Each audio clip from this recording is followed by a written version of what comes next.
2021 में एनडीए को 44.5% वोट मिला था, मतलब 1% वोट बीजेपी का बढ़ सकता है और ये तीसरा टर्म होगा बीजेपी के पास अगर ये नतीजे बन जाते हैं तो।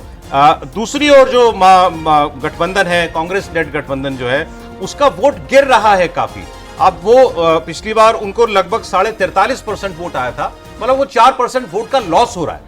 बीजेपी 1% गेन कर रही है, कांग्रेस को 4% वोट का लॉस हो रहा है। सीटों में वो कमोबेश वही है जितना वो पिछली बार थी। दूसरा सौरभ जी रोक रहा हूं, इसमें जो उनका वोट कांग्रेस का गिर रहा है उसमें सबसे बड़ा कोई योगदान है वो महिलाओं का है। जो महिला पिछली बार कांग्रेस के साथ थी, इस बार मूव करते हुए बीजेपी की तरफ जाती थी। नहीं, इसमें एक फैक्टर और जोड़ना होगा। पिछली बार बदरुद्दीन अजमल की पार्टी के साथ कांग्रेस पार्टी का अलायंस था, वो दोनों मिलकर के साथ लड़े थे। जो अन्य का 14% हम लोग वोट देख रहे हैं वो एआईयूडीएफ का वोट होगा जो कांग्रेस पार्टी से निकल गया। पिछली बार सिर्फ 1% का अंतर था दोनों के बीच। लेकिन मुस्लिम वोट यहाँ पे भी ज्यादातर कंसोलिडेट ही होगा। हमने लोकसभा में भी देखा है कि बदरुद्दीन अजमल खुद अपनी सीट हारे हैं क्योंकि लोग कांग्रेस के पीछे। लेकिन अभी जो अगर 39 और 45 का हो गया ना, जो 6% का अंतर है, वो अगर अजमल के साथ अलायंस होता तो नंबर ऑफ सीटें नहीं बढ़ती।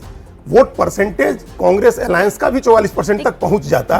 लेकिन वो एक जो अभी कहा देवेंद्र जी ने कि वो उस पर्टिकुलर इलाके में कंसोलिडेट करता है जो इलाका मुस्लिम बहुल कर दिया गया है। वो 2023 के बाद से जो परिसीमन के बाद दो चीजें बिल्कुल हुई है। जेरी मैंडरिंग की है वहां पे, बिल्कुल हुई है। इस तरह से कंस्टिट्यूएंसी क्षेत्र रीडिफाइन किए हैं कि मुस्लिम पॉपुलेशन कम हुई है कई कंस्टिट्यूएंसीज में, उससे कांग्रेस को नुकसान हुआ है।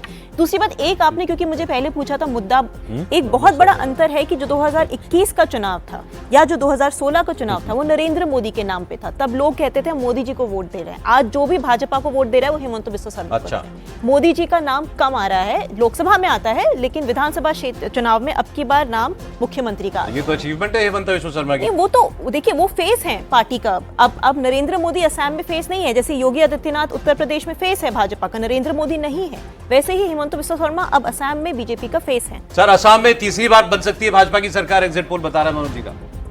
बिल्कुल, जो जिस तरह की राजनीति है वहाँ और जिस तरह का कैंपेन चला है, कांग्रेस की जो हालत है, आप देखिए कांग्रेस के बड़े नेता से मतलब है गांधी परिवार, कितना कैंपेन किया उन्होंने। आपको दिखा कि उनके लिए वो मानकर चल रहे हैं कि डू और डाई वाली सिचुएशन है असम में, ये जीतना ही है हमको किसी भी हालत में।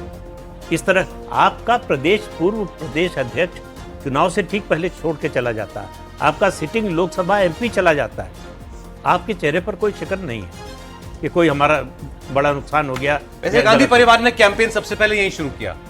प्रियंका गांधी भी गई, राहुल गांधी भी गए। कितना कैंपेन, देखिए कैंपेन की तुलना तो जो आपका राइवल है उससे होगा ना।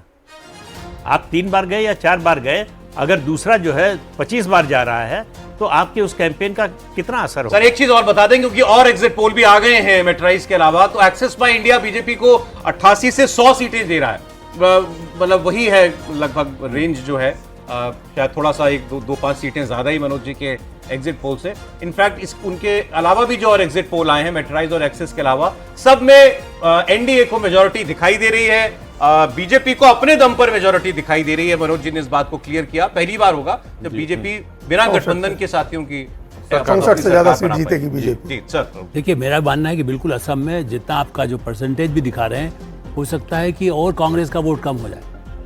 प्रियंका गांधी को इंचार्ज बनाया गया था। देखिए, जब पैसे का अरेंजमेंट करना होता है तो जिस आदमी को इंचार्ज बनाया जाता है वो मामला है।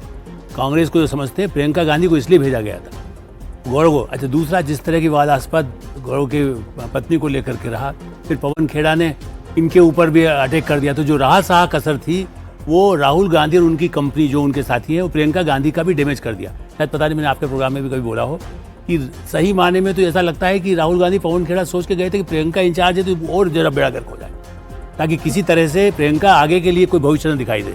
पहले भी उनको केरल भेज दिया यूपी के बजाय, जो 99 से यूपी में काम करती थी।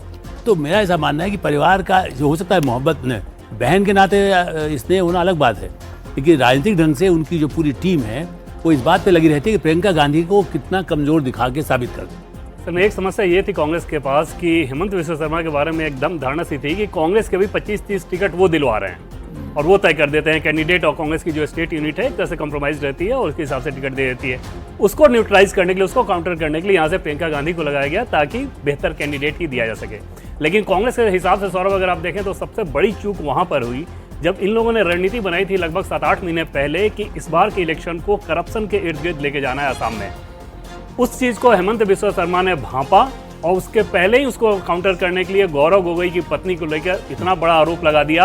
और उन सारी चीजों में कांग्रेस पार्टी बहुत बेहतर तरीके से नजर नहीं आ पाई, जबकि समझ में ये आ रहा था कि दिल्ली में जो बीजेपी है, मतलब बीजेपी का टॉप लीडरशिप, उनकी रणनीति शायद वो नहीं रही होगी इस लिहाज से कि हेमंत बिस्वा शर्मा ने गुवाहाटी में जितना बड़ा कुछ किया इस मामले को लेके, दिल्ली में बीजेपी ने वैसे रिस्पॉन्ड नहीं किया था।